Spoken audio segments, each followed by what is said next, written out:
அப்ப பிஜேபி வரக்கூடாது, காங்கிரஸ் வரலாமா? ஒரு தேசிய இனத்தின் விடுதலை கனவை அழிச்சு நாசமாக்கின கட்சி காங்கிரஸ்.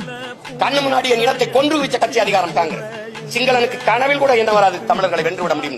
அவனுக்கு இரு கரமும் கொடுத்து, வட்டி இல்லாத கடனை 80,000 கோடியை கொட்டி கொடுத்து, ஆயுதம் கொடுத்து, பயிற்சி கொடுத்து, போர்க்கப்பலை கொடுத்து என் மக்களை அழித்து ஒழிக்க வைத்தது இந்த காங்கிரஸ் கட்சி. அதன் ஆட்சி கூட நின்னது இந்த திமுக.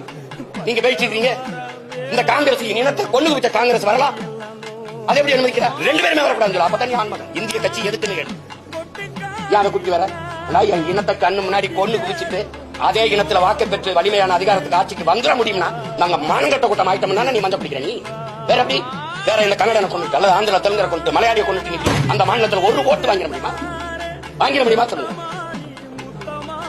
திரும்ப திரும்ப அவனை கூட்டி வந்துட்டு பிஜேபி வந்துடும், காங்கிரஸ் வரலாம்.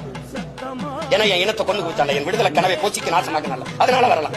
ஐபிகே அனுப்பி என் இன மக்களை அழிச்சு ஒழிச்சாங்களா வரலாம். காவிரி நதி உரிமை பறி கொடுக்க வச்சால வரலாம். கச்சத்தீவை எடுத்து அது கொடுத்தது அதனால வரலாம்.